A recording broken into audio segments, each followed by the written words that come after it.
Indian English carries a distinct rhythm and a rich localized vocabulary. But when those regional phonetic habits are carried over into global business environments, they can sometimes cause friction and miscommunication. Correcting this does not mean erasing your accent. Instead, it requires training specific physical mouth mechanics to produce sounds that might not exist in your native language. This blueprint outlines the three pillars we need to upgrade your communication toolkit.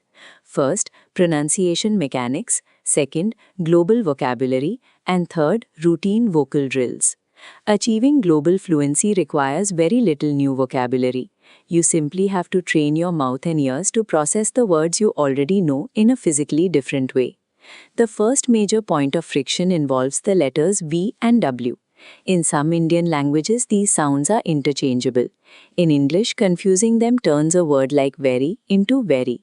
Here is the exact mouth placement for a V sound.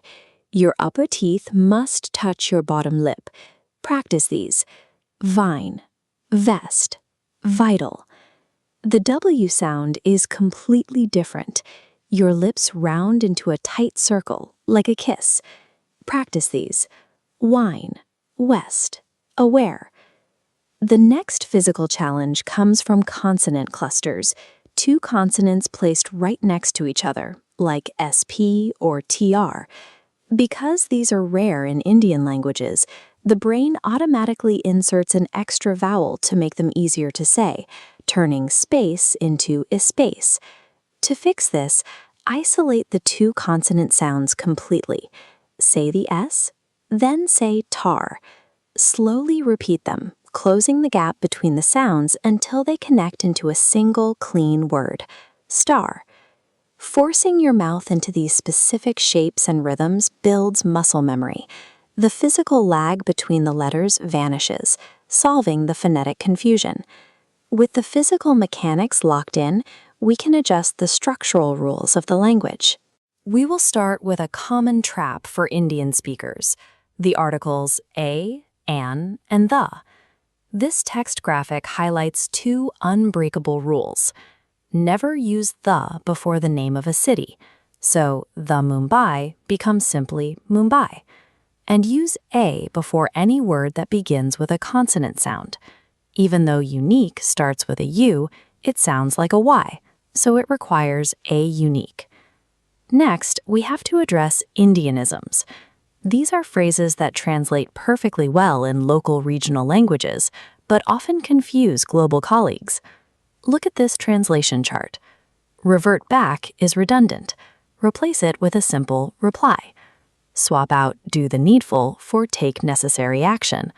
Finally, if you are traveling, skip out of station and use the standard global term out of town. Let's test your active recall.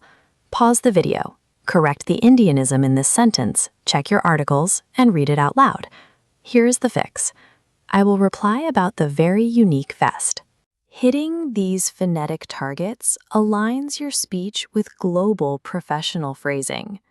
Now we combine the global vocabulary and the mouth mechanics into a single repeatable daily drill. To make the drill flow, we use English sequencers, words like first, then, next, after that, and finally. These act as the glue that smoothly connects your actions. This timeline charts a morning routine. Read this out loud and heavily over-enunciate the actions. First, I wake up and get out of bed. Push your tongue slightly past your teeth here. Then, I go to the bathroom to wash my face and brush my teeth. Now, pay strict attention to the teeth-to-lip V mechanic. Next, I go to the kitchen to make breakfast. After that, I get dressed and put on my vest. And finish with the rounded lips of the W sound. Finally, I leave the house and go to work. Muscle memory demands repetition. Practice this exact sequence out loud in the shower every single day until the mechanics require zero conscious effort. Here is a final cheat sheet summarizing the core rules. Screenshot this graphic. Refining these specific mouth positions and swapping out localized phrases removes the primary mechanical barriers to clear communication in a global workplace.